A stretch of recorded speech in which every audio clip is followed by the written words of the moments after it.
Hello everyone and welcome you all. I hope you're all doing well and safe. Last IPO जो इन dates 4 से 6 अगस्त के बीच में open रहने वाला है वो है एक्सारो टाइल्स का। लास्ट हम इसलिए कह रहे हैं क्योंकि बाकी 3 आईपीओस के रिस्पेक्ट में we have already uploaded over review videos, so you guys can check it out. अब इस वीडियो में फोकस करते हैं एक्सारो टाइल्स के आईपीओ के ऊपर। इनफैक्ट इन 4 आईपीओ में से सबसे छोटा इशू साइज इसी पर्टिकुलर आईपीओ का रहने वाला है, विच वुड बी ऑफ रफली 161 करोड़ रुपीज़। तो भले ही इशू साइज बहुत छोटा है इस पर्टिकुलर आईपीओ का, बट क्या लिस्टिंग गेंस बहुत बड़े दिखाने की पोटेंशियल रखता है ये पर्टिकुलर आईपीओ। तो सारे पॉइंट्स जो इस आईपीओ से कनेक्टेड हैं, इस आईपीओ से जुड़े हुए हैं, उन सब के ऊपर डिटेल में डिस्कशन करते हैं इस वीडियो में। And then we would finally conclude कि how is this IPO looking and whether we should apply in it और not. So let's get started straight away. Company की हिस्ट्री, उसके बैकग्राउंड में जाते हैं सबसे पहले और उसके बिजनेस मॉडल को डिस्कस करते हैं as usual. So this company Exaro Tiles, it was incorporated in the year 2008 and as the name suggests, this company is involved in the manufacturing as well as marketing of tiles. But tiles अलग अलग तरीके की होती हैं। ये particular company vitrified tiles में mainly deal करती हैं। अलग अलग तरीके की जो टाइल्स होती हैं उसमें ग्रेनाइट टाइल्स आ जाती हैं, जो आपने हो सकता है सुना हो। मार्बल की टाइल्स होती हैं जिनसे फ्लोरिंग की जाती है। बट ये जो विट्रीफाइड टाइल्स होती हैं, इनके अंदर एक स्पेशल फीचर ये होता है कि ये इनकी बाकी टाइल्स के कंपेरेटिवली पोरोसिटी बहुत कम होती है, जिसकी वजह से ये बहुत कम वाटर एब्जॉर्ब करती हैं। सो इन्हीं विट्रीफाइड टाइल्स के अंदर मेनली एक्सारो टाइल्स डील करती है। वेरी इंटरेस्टिंगली, इनिशियली ये ऑर्गेनाइजेशन जो स्टार्ट हुई थी वो एज अ पार्टनरशिप फर्म हुई थी इन द ईयर 2007-2008।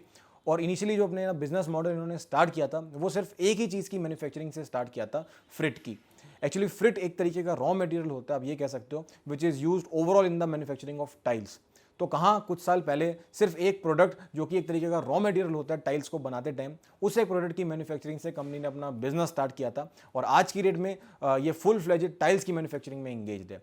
इनफैक्ट इनके प्रोडक्ट पोर्टफोलियो में देखें तो 1000 से भी ज़्यादा डिज़ाइंस की टाइल्स हैं जो ये कंपनी आज की डेट में मैन्युफैक्चर करती है। मैन्युफैक्चरिंग फैसिलिटीज़ के ऊपर डिस्कशन करें तो basically it is a Gujarat based company. 2 manufacturing facilities हैं इस कंपनी की एज ऑफ नाउ पूरे इंडिया में, and both of them are interestingly located in Gujarat only.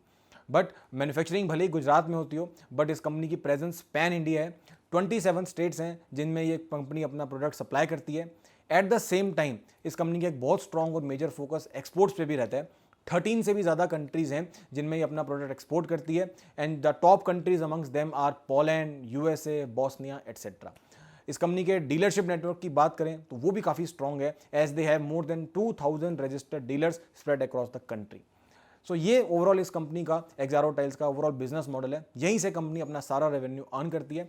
On a whole we can say कि एक्सारो टाइल्स एक टाइल मैन्युफैक्चरिंग कंपनी है, गुजरात बेस्ड कंपनी है, पर्टिकुलरली विट्रीफाइड टाइल्स में डील करती है, and it is carrying on its operation since 2008।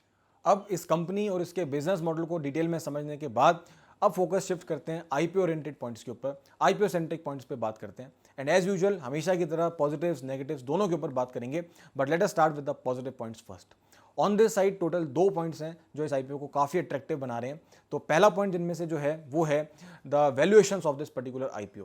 Price band जो इस कंपनी की मैनेजमेंट ने इस पर्टिकुलर आईपीओ के लिए फिक्स की है वो है 118 to 120।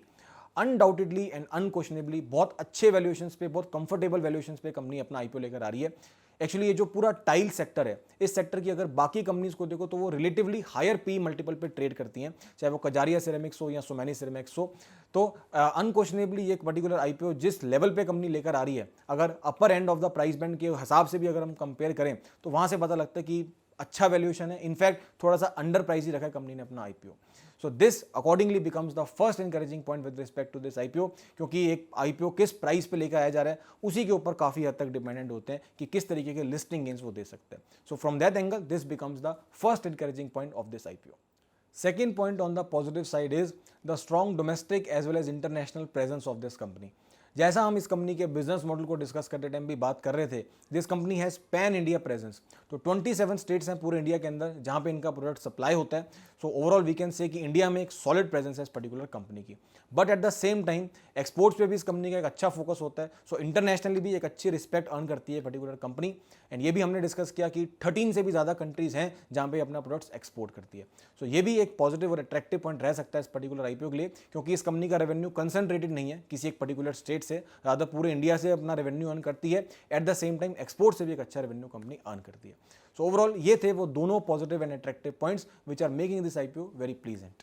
अब इन पॉजिटिव पॉइंट्स पे डिस्कशन कंप्लीट करने के बाद कुछ कंसर्निंग और लिमिटेशन पॉइंट्स पे भी फोकस करते हैं। एंड इंटरेस्टिंगली पॉजिटिव साइड पे भी 2 ही पॉइंट्स थे and on the negative side also 2 he points हैं जो इस आईपीओ को लेकर थोड़े से सेंसिटिव हैं और जो थोड़े से क्रूशल हैं जिन्हें जरूर ध्यान रखना चाहिए बिफोर अप्लाइंग इन इट। तो दोनों पे डिस्कशन करते हैं।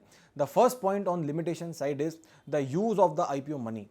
इस आईपीओ के ओवरऑल इशू साइज की अगर हम बात करें तो वो है 161 करोड़ रुपीस का, जैसा हमने पहले भी डिस्कस किया। उसमें से फ्रेश इशू का एलिमेंट जो है वो है 134 करोड़ रुपीस, यानी इतना ही पैसा कंपनी को मिलने वाला है। And remaining 27 crore rupees are in the form of offer for sale, जो पैसा कंपनी के सेलिंग शेयर होल्डर्स को मिलने वाला है। अब बात आती है कि फ्रेश इशू का अमाउंट कंपनी यूटिलाइज कहाँ करने वाली है।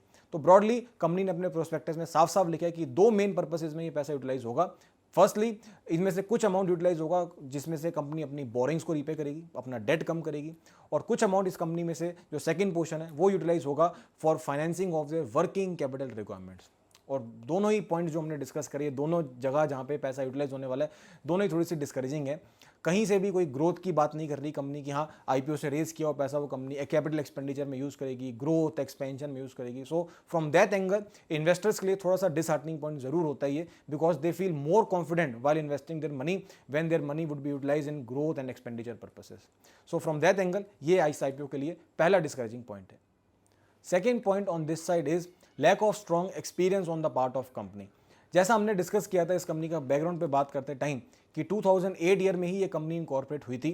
सो as such we cannot say कि बहुत बड़ा या बहुत स्ट्रॉन्ग एक्सपीरियंस ये कंपनी होल्ड करती है। हार्डली 13 ईयर्स ही हुए हैं इस कंपनी को एग्जिस्टेंस में आए हुए, अगर हम 2008 से अभी तक की कैलकुलेशन करें तो बहुत ज़्यादा टाइम नहीं हुआ है। एंड द प्रॉब्लम इज कि जिस इंडस्ट्री के अंदर ये कंपनी ऑपरेट करती है, टाइल्स, सिरेमिक्स एंड ऑल, तो उसमें टफ और हैवी कंपटीशन ये कंपनी फेस करती है फ्रॉम बिग इंडस्ट्री जाइंट्स, जिनमें आ जाते हैं बड़े बड़े नाम like Kajaria ceramics, Somany ceramics, Orient Bell, Asian Granito. So ये सब हैवी इंडस्ट्री नेम्स हैं और अच्छा खासा एक्सपीरियंस होल्ड करते हैं। एंड उनके कंपैरेटिवली एक्सारो टाइल्स कंपैरेटिवली इतना इस्टेब्लिश ब्रांड नहीं है। सो फ्रॉम दैट एंगल ये भी एक थोड़ा सा डिस्करेजिंग पॉइंट रह सकता है इस पर्टिकुलर आईपीओ के लिए कि हाँ इतना ज़्यादा एक्सपीरियंस नहीं है कंपनी के पास। एंड ये थे वो ओवरऑल दोनों कंसर्निंग पॉइंट्स इस पर्टिकुलर आईपीओ के रिस्पेक्ट में जिन्हें ज़रूर ध्यान रखना चाहिए।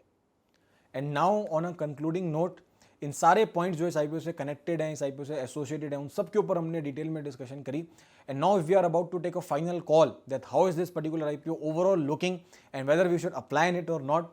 सो ये कहना गलत होगा कि आईपीओ अच्छा नहीं है। It's a decent IPO, company भी अच्छी है, इवन इसका फाइनेंशियल ट्रैक रिकॉर्ड भी ठीक ठाक है, not so good not so bad kind of financial track record है।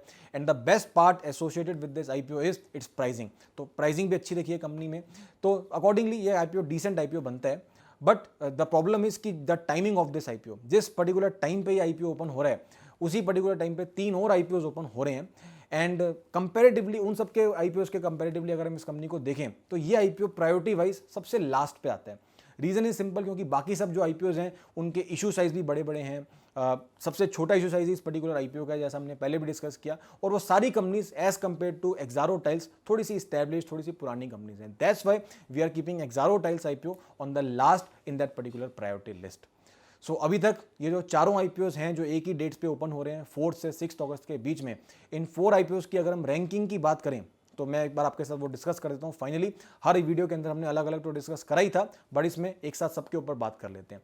तो फर्स्ट प्रायोरिटी पे जो पर्टिकुलर आईपीओ आता है वो आता है of the CDMO segment company Windlas Biotech. Undoubtedly that remains on the top of the priority list. Second पे जो आता है वो आता है KFC Pizza Hut franchisee operator Devyani International का आईपीओ। थर्ड नंबर पे आता है leading diagnostic company Krishna Diagnostics IPO. And fourth और लास्ट कैटेगरी में आता है दिस पर्टिकुलर कंपनी आईपीओ जिसके ऊपर हमने इस वीडियो में डिस्कशन करी, एक्सारो टाइल्स का IPO. And lastly we would like to say कि इन चारों आईपीओ में से चाहे आप सबके सब आईपीओ में अप्लाई करें या कुछ सिलेक्टेड वंस में ही करें प्रायोरिटी लिस्ट के हिसाब से, but don't forget the thumb rule which is कि always apply on the last day. ये पॉइंट हम पास में भी कई बार डिस्कस कर चुके हैं और मैं अभी भी कर रहा हूँ, क्योंकि लास्ट डे में अप्लाई करने से पूरी ओवरऑल पिक्चर हमें क्लियर पता लग जाती है। क्योंकि कई बार ऐसा पास में हुआ है कि आईपीओ अच्छे लग रहे होते हैं, अट्रैक्टिव लग रहे होते हैं, सब कुछ पॉजिटिव होता है कंपनी के अंदर, but because of some reason or the other उन्हें वैसा रिस्पॉन्स नहीं मिल पाता और उसकी वजह से हमारे लिस्टिंग गेन्स पे भी इंपैक्ट होता है। एंड कॉन्सिक्वेंटली दूसरी तरफ से भी कहानी निकल करके आती है कि कई बार आईपीओ उतने अट्रैक्टिव या उतने प्रॉमिसिंग नहीं लग रहे होते, मतलब बहुत ज़्यादा बम्पर लिस्टिंग गेन्स की उम्मीदें नहीं होती, बट स्टिल थर्ड डे पे कहानी चेंज हो जाती है।